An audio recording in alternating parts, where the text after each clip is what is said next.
really, really excited about. Second act, making a choice, changing what you're doing, right? Changing location. Go into that more for me. Yeah, it is my time to do the things that I've always wanted to do. I had the opportunity recently to move to Florida. In fact, last week I moved to Florida officially. And it is because my daughter's going to college down here and we are starting a new life. I'm also an entrepreneur now with my own business, trying to help and change and transform lives here in the state of Florida. I'm so excited to be here. I'm so excited to just be back in my office. This is my new office. I'm so excited about it and really leaning into what's possible for this next chapter.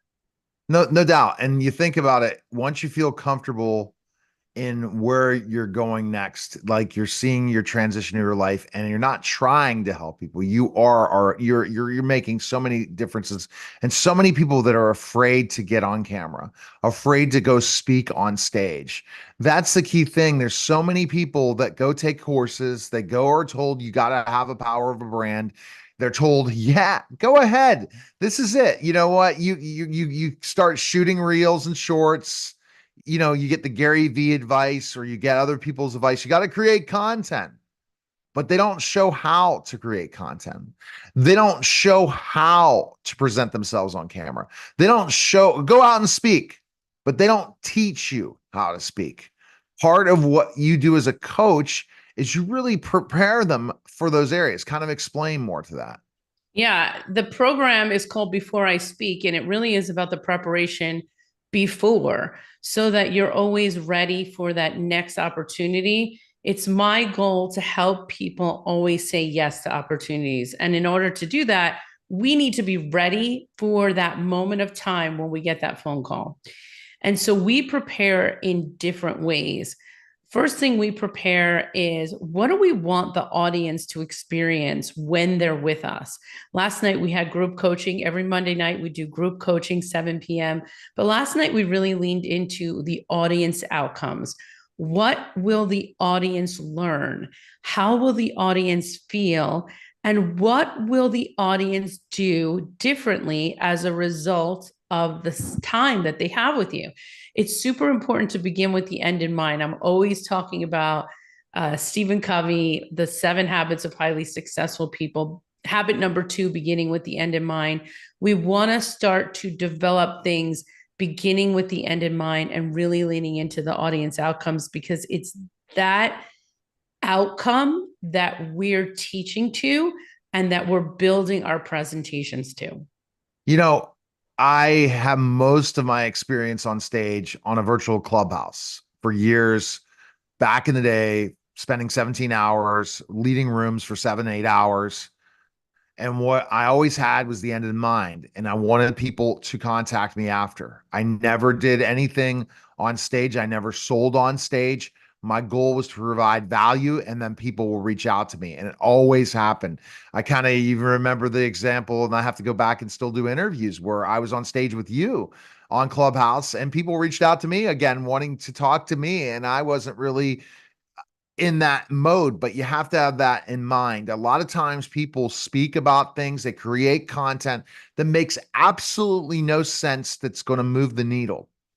I think that, and then they say, well, no one's going to go to me. No one's going to do this. People need to see you 8 times, 7 or 8 times to finally contact you to do something. You could have somebody in the pipeline for 13 years.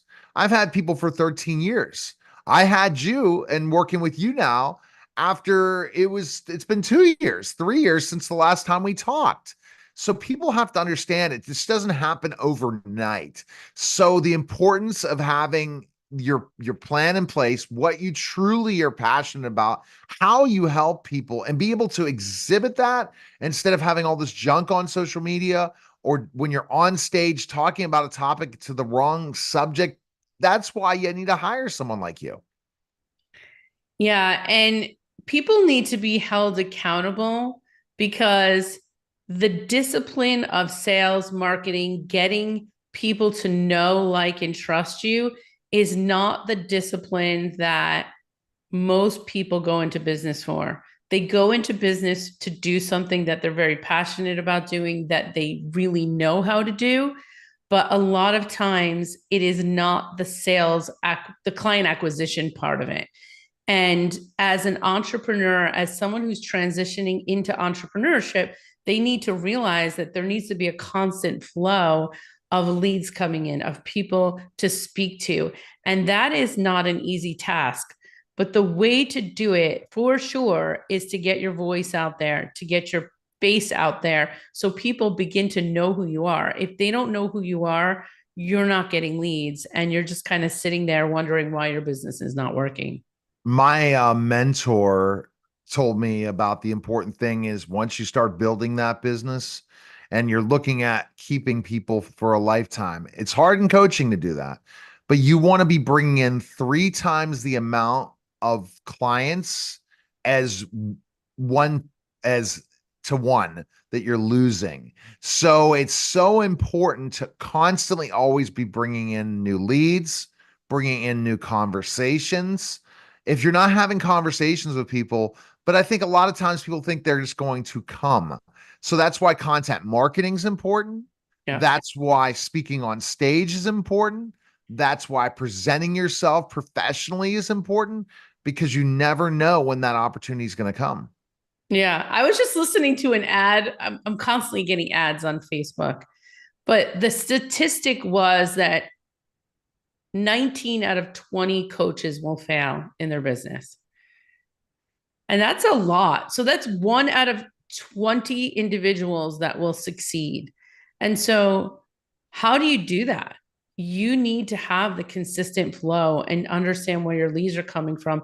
You have a turnkey way and an approach to getting new clients coming into your business. And this is not for the faint of heart. I want to say that too. It's not. And I have a coaching component to my thing, but I offer it as part of the service. At one point, I'm going to sell it by itself. But ultimately, at the end of the day, coaches are under the same amount of pressure as affiliate marketers are or direct sellers are because they always have to bring in new people. So if you're a coach and you don't like to sell and you think that I'm going to automate this and never have conversations, you better take a sales course. You better go ahead and be passionate about what you do and how you share things because at the end of the day, if you don't go out and do those things, you're not going to have business because Yeah. it's constantly everyone thinks, well, I have a coaching, I'm a group coaching program, I'm going to drip, drip, drip and do all these different things. Julie, I know that's not true. I I know. know it, but guess what? There's marketers out there that have to make money. Oh, it's totally not true. And so this is why social audio and these lives are so important. This is why building a community of people that stand behind you is important. This is why making sure those referrals from your past clients are talking about you on a regular basis because referrals are the best way to get new clients. And so those are the easiest ones to bring into your business, but it really is a grind to getting these new clients. And I just see people struggling. And I ask the question, like, what are you doing? Like, what are you doing on the regular? How many lives are you doing a week? How many times are you getting your voice heard? And how many reels are you doing? And, I get like none. It's the DMs. See, this is the point I try to tell people. It's if you're literally thinking, "Oh, cool, I got more followers. Oh, cool, I have this," but I don't take action, forget about it. And I have an agency. In an agency, we more can have retainers for longer periods of time. Clients stay 9 to 12 months. Some of my clients take 7 years. They've stayed 7 years. But the thing that you constantly have to do, I don't do contracts. It's month to month. So every month I have to, it's like reselling them again. So you're constantly having to step your game up. I like that because I improve and become better. But I still know if I get lazy and I don't put my foot on the gas, and I have no idea how we got in this conversation, but this is what's so cool about podcasting. And I guess we're going to make these all podcasts as well for your new podcast. So I guess we're going to finish up this conversation that the key component is you're here to help people. get out of this mess. If you said 19 out of 20 coaches fail, Yeah. then you're going to help more coaches, more podcasters, more authors, more speakers start to monetize, make money, and get out of this whole I need this done, I need this done, I need this done. And you're going to do it. And that's Yeah. how, and that's why, again, we're going to be doing some pretty cool things together. But where's the best place people can go to find information on you? Yeah, julieriga.com. Everything's in one place. And I'm happy to speak more to you about building, growing your business and supporting you getting your voice out there, because at the end of the day, we need to be sharing our message, sharing our voice, because what's at the heart of our businesses is life transformation, is business transformation. And people need those things. But if they don't know who you are, they're never going to find you. All right, you're listening and watching the Neil Haley Show.